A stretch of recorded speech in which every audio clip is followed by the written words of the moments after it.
حضرت موسیٰ علیہ السلام کے پاس ایک عورت آئی اور اس نے آ کر عرض کیا کہ حضرت آپ میرے بچوں کے لیے دعا کریں، کوئی زندہ سلامت نہیں رہتا اور ان کا انتقال ہو جاتا ہے۔ تو حضرت موسیٰ علیہ السلام نے ان سے فرمایا کہ کتنی عمر میں آپ کے بچوں کا انتقال ہوتا ہے؟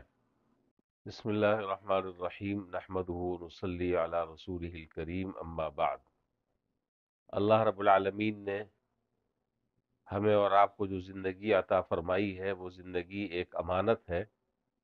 اور اللہ تعالیٰ کی طرف سے ایک قیمتی نعمت ہے۔ اگر اس زندگی کی قدر کر لی جائے اور اس زندگی کو صحیح طریقے سے اگر گزارنے کی کوشش کر لی جائے تو یہ تھوڑی سی زندگی کی محنت انشاءاللہ آخرت کے لیے مفید اور کارآمد ثابت ہوگی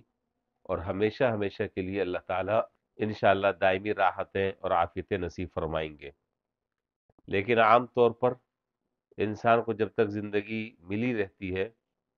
اس وقت تک کہ اسے اس نعمت کی قدر نہیں ہوتی، اور اس نعمت سے محروم ہو جانے کے بعد یا یہ نعمت جب سلب ہوتی ہے تو پھر آدمی ہاتھ ملتے رہتا ہے۔ چنانچہ کتابوں میں لکھا ہے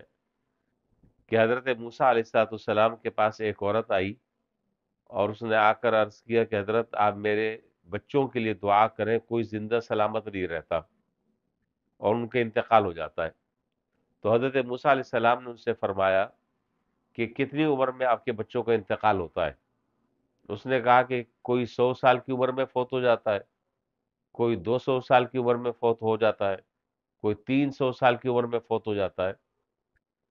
تو حضرت موسیٰ علیہ السلام ہنسنے لگے، تو وہ خاتون نے پوچھا کہ آپ ہنس کیوں رہے؟ فرمایا کہ 200 سال اور 300 سال اور 100 سال یہ عمر کم ہے؟ کہا کہ آخری وقتوں میں جناب نبی کریم صلی اللہ علیہ وسلم کی جو امت ہوگی اس کو تو کل عمر ہی 60-70 سال ملے گی۔ تو وہ عورت کہنے لگی کہ کیا اس 60-70 سال کی عمر میں بھی وہ کیا مکان بنائیں گے، رہنے کے لیے گھر بنائیں گے؟ تو آپ نے فرمایا کہ گھر بھی بنائیں گے، کاروبار بھی کریں گے، تجارتیں بھی کریں گے، شادی بیاہ بھی کریں گے، خوشی کی تقریبیں بھی منعقد کریں گے، سب کچھ کریں گے۔ تو اس عورت نے ایک ٹھنڈی سانس لی اور آہ بھری اور کہا کہ اگر اس زمانے میں میں ہوتی اور اتنی عمر مجھے ملتی 60-70 سال، تو یہ عمر میں ایک سجدے میں گزار دیتی۔ یعنی اس کو اتنا تعجب ہوا کہ جس امت کے لوگوں کو عمر ہی 60-70 سال مل رہی ہے اور اس میں وہ گھر بنانے میں اپنا وقت گوا رہے ہیں، شادی بیاہ میں اپنی عمر لگا رہے ہیں، دنیا کے کاروبار اور تجارت میں اپنا وقت لگا رہے ہیں، تو اللہ تعالیٰ کو یاد کرنے کے لیے ان کے پاس کتنا وقت ہے۔ اس لیے اللہ تعالیٰ نے جو ہمیں زندگی عطا فرمائی ہے اس زندگی کے ایک ایک لمحے کی ہمیں قدر کرنی چاہیے اور ایک ایک لمحے کو ہمیں تول تول کر خرچ کرنا چاہیے، اور